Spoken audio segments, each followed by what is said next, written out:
Bom dia, pessoal. Vamos iniciar mais um vídeo aqui na Vinci Capital. Nesse vídeo, vamos falar sobre o mercado acionário americano, né? Mais especificamente sobre o que tem se debatido muito aqui, que é a tal da bolha da IA, né? Tivemos aí alguns players importantes, como o próprio Michael Burry, né? Falando muito sobre isso, trazendo alguns bons argumentos que a gente vai debater aqui hoje, né? Para entender mais em detalhes por que alguns players estão apostando tanto na quebra aí dessa bolha. O próprio Ray Dalio também falou sobre isso no final da semana passada, e a gente tem algumas coisas a debater. Como já de praxe, já vamos iniciar aí com os nossos slides.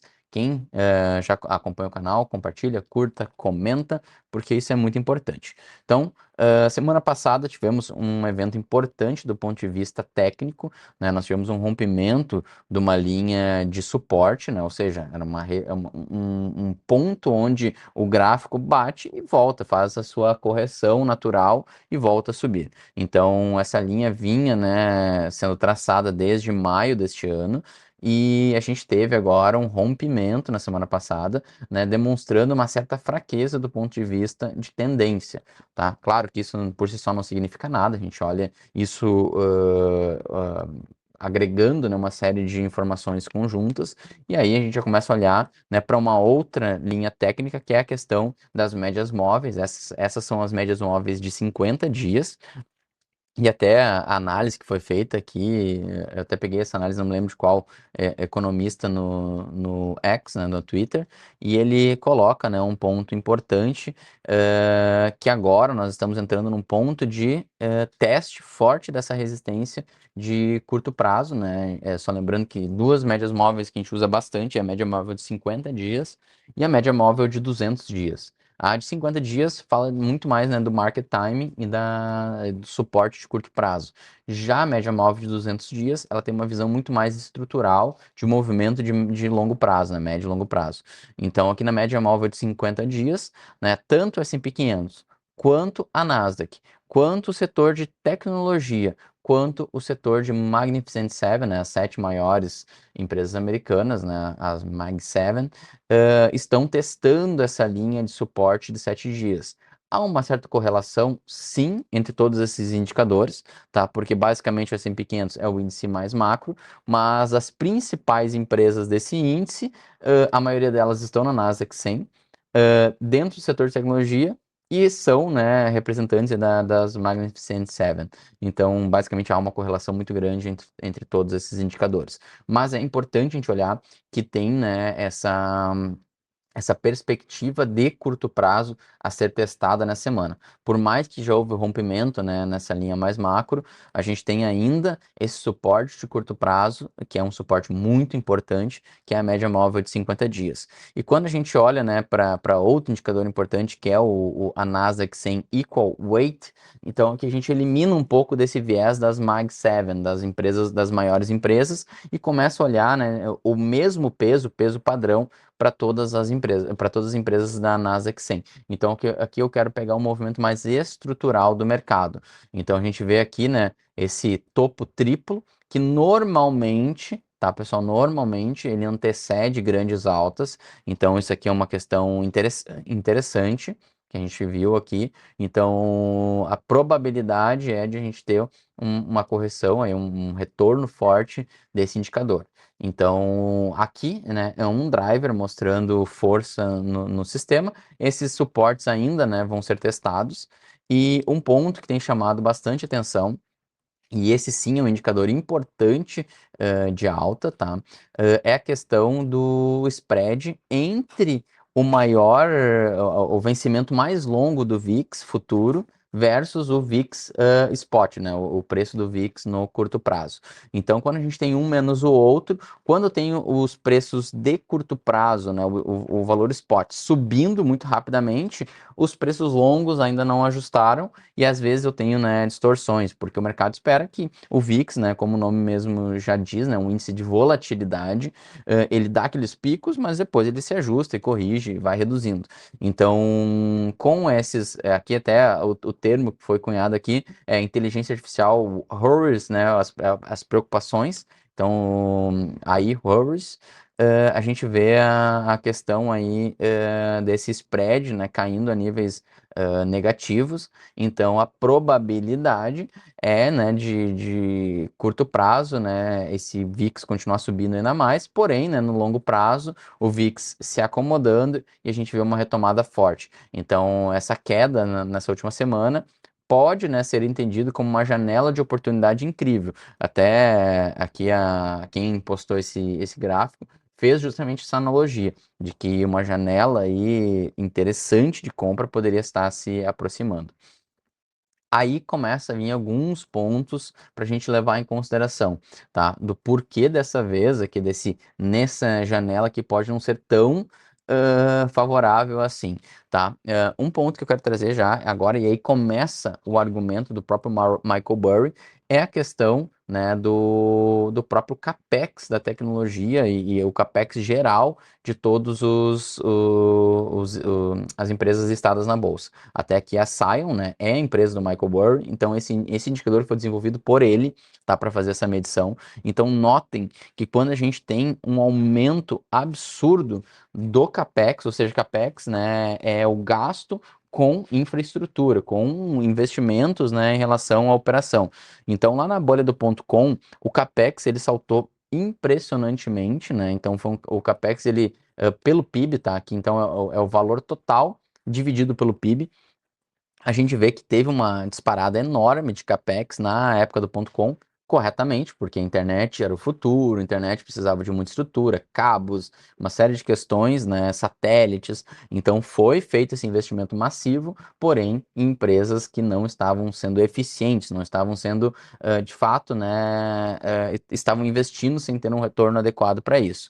Lá na bolha da imobiliária, de novo, a gente teve um aumento de capex absurdo. Era necessário casas, a economia estava expandindo, as pessoas precisavam morar. Então, de novo, se justificava. Porém, foi feito de forma tóxica, com muita alavancagem, com problemas graves em relação a isso. A bolha do shale, né, a shale revolution, shale é o petróleo de xisto, né? Que é aquele petróleo retirado das rochas. De novo, teve um capex altíssimo, um aumento de capex, porque foi investindo muito em abrir novas rigs, né, que eles chamam, que são as sondas, né, de perfuração para a retirada desse petróleo.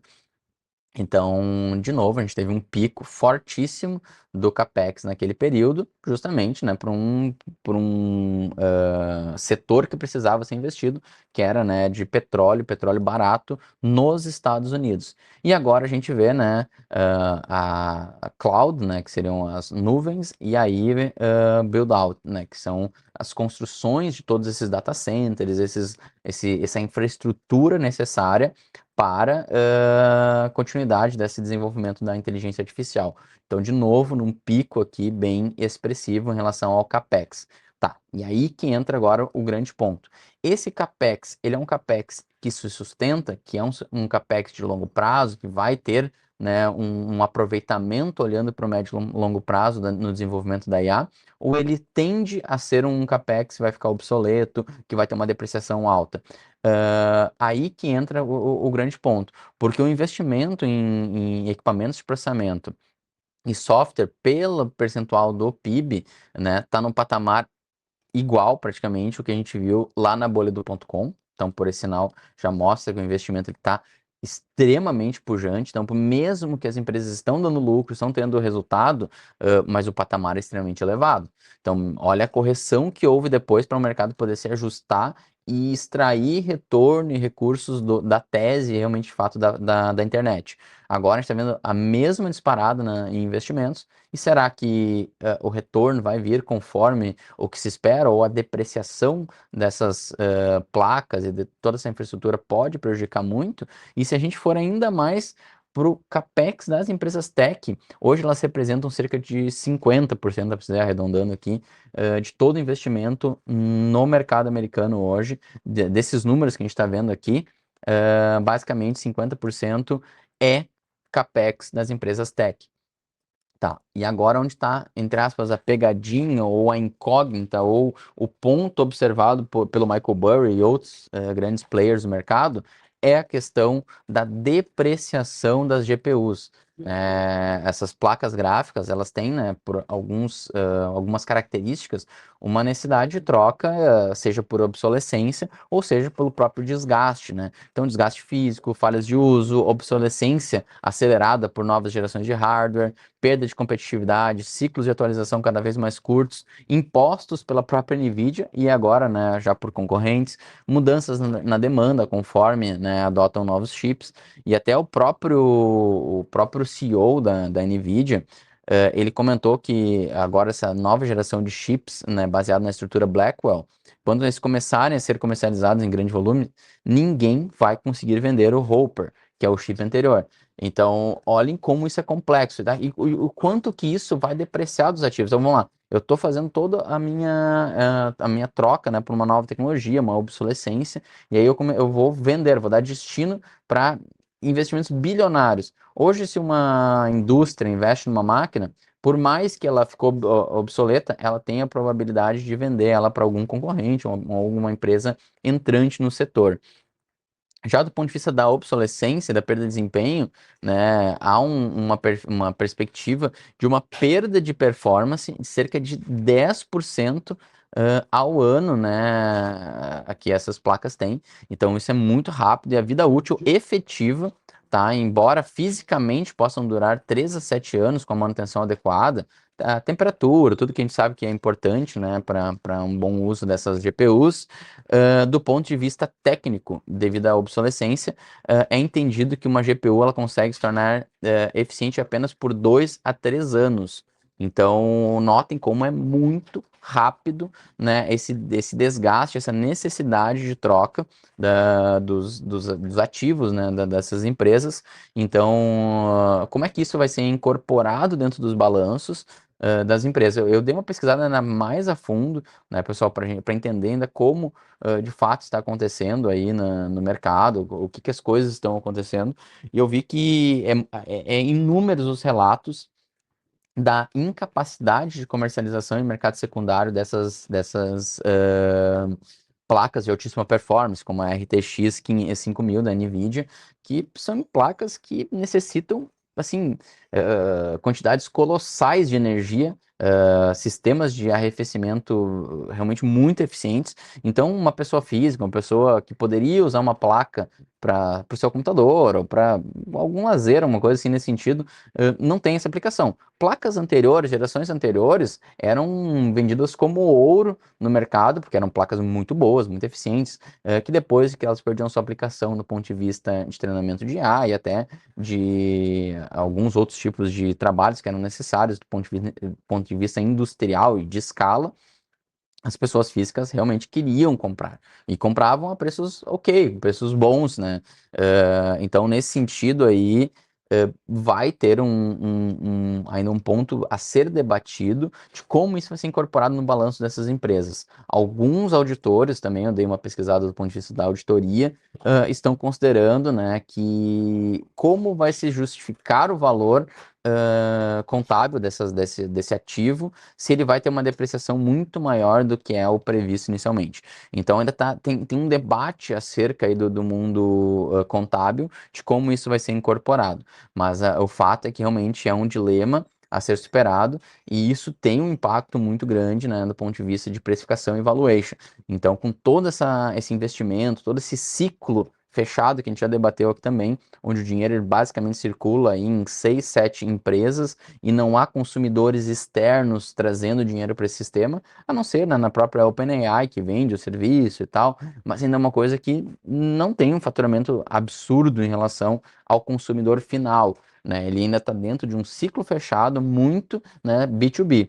Basicamente, né, as grandes empresas estão comprando placas NVIDIA, botando o seu serviço para funcionar, mas é naquele lucro derivado do usuário, a gente ainda não consegue perceber. E isso aconteceu na bolha do ponto .com também, tá, pessoal? Muito investimento em estrutura, muito dinheiro, muita alavancagem e nada acontecendo naquele momento em relação ao usuário final. E aí as coisas foram evoluindo e hoje a internet é o que ela é. Então, talvez, né, só talvez, a tecnologia da IA ainda vai ter grandes pivotagens e players ainda surgindo, e players morrendo. Isso é natural de toda nova tecnologia. Bom, pessoal, agradeço demais quem ficou até o final da call. Nos vemos, né, nos próximos vídeos aqui do canal. Grande abraço e até a próxima.